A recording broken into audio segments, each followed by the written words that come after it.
and I have to go here because we're at the NH GOP Convention here at Pinkerton Academy, and I have to think, having known that you've been in politics before, that you may be going back into politics again. And I'm looking at the models that you're doing, and obviously, as this economy in general here, both in New Hampshire and in the nation, are booming right now, are you contemplating on bringing those now successful models to New Hampshire?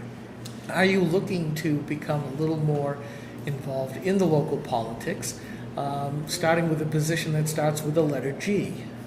Well, Skip, the fact is that many people have been talking to me about getting back into politics in a way, whether it be a run for a governor or senator or whatever that might be. And, and I'm really flattered, and it's really, I'm very happy that people are enthused about that.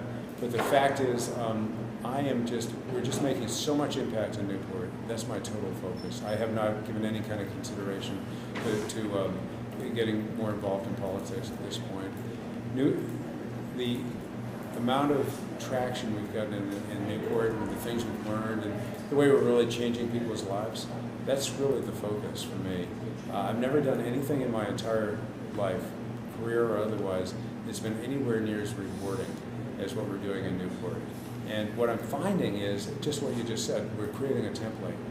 We're creating some best practices that are definitely going to be applicable in other towns. I look at places like Claremont and Franklin and other towns around New Hampshire, but also around our country, where people are struggling and there are people who have been left behind. And our mission is not only to revitalize the economy in Newport, but I know the people and I know their problems and I know their struggles. And if we can create opportunities for people, because what I've found is that there are going to be some people who say our government assistance and welfare programs get abused, and I'm sure that does happen on occasion. But the people that I know in Newport and in some of these other towns, they want to be successful. They really want to earn for their families and participate, but there aren't opportunities. And so what we're all about is creating those opportunities, because I believe in the sanctity of the individual, the spirit of the individual, and the individuals who get inspired and have purposeful lives. It's just amazing what they can do. And so I'm turned on about what we're doing on the ground. Politics, is another matter. And when you look at what's happening in Washington, I contrast that to what we're doing in Newport. You get all this divisive, bitter, political, the recent shutdown in government. You say that's a real mess, and it's divisive. Look at what we're doing in Newport in a community where we're working together and we're solving problems. That's that is rewarding, and that's really satisfying. Okay, I would be remiss if I didn't point out, well, I didn't quite get an answer to the actual question, but a little bit of sideslip, but you did outline a different way that I think is even more important, in that so many people look at government as the end-all, be-all answer for everything, whereas you are doing what I would call a shining example of what de Tocqueville, the French philosopher, historian, who in the 1830s came through and ended up writing a book, Democracy in America, and marveled at the idea that ordinary Americans, when they saw a need, they banded together voluntarily, solved that need, and then disbanded and went away. He was just agog with the fact that people would just self-organize, self-deliver a solution, and then go away without ever having to touch government at all.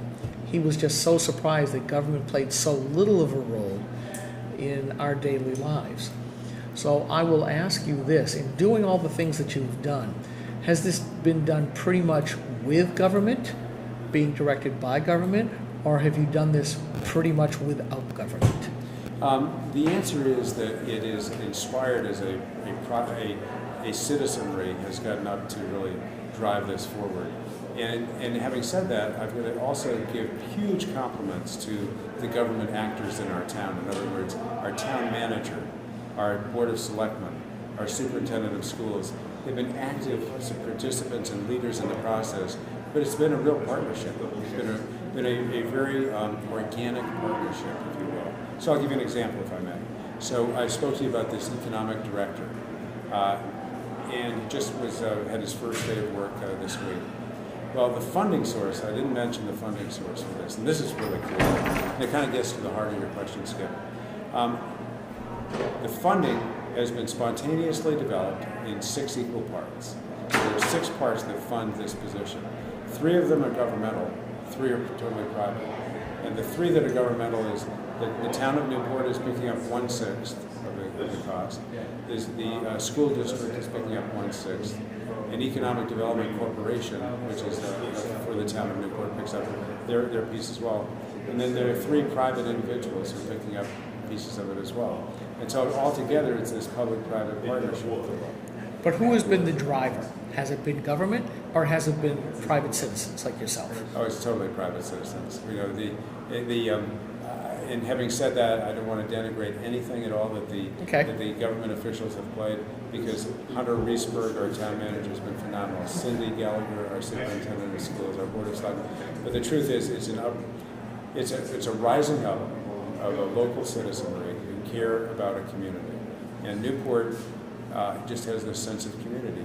The volunteer, so you're talking about Tocqueville. The volunteerism in Newport is palpable. It's enthusiastic.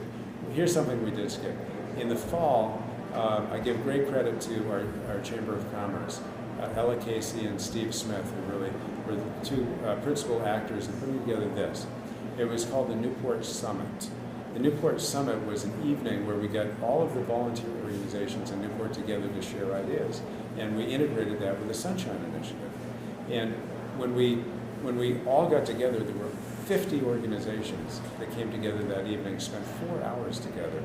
And it's that kind of energy. So your question is one of how do these things start?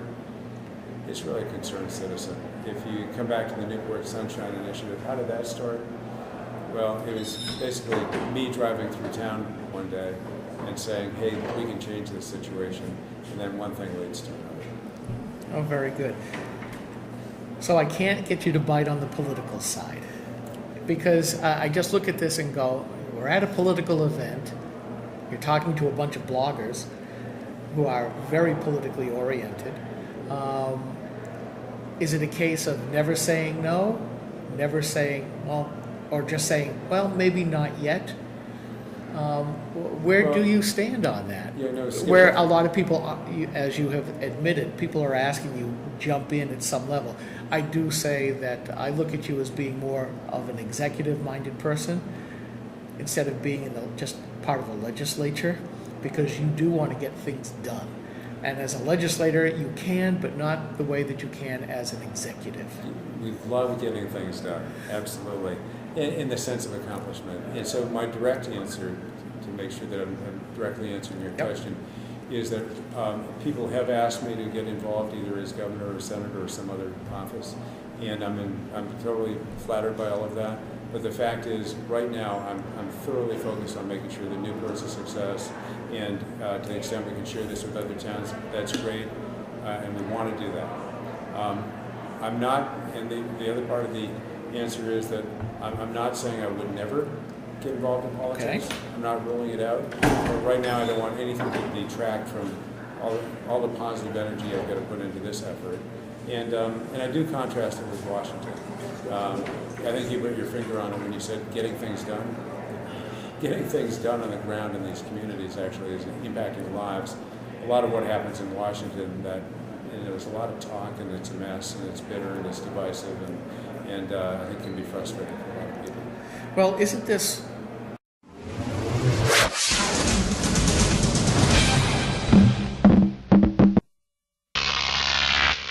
Grok TV.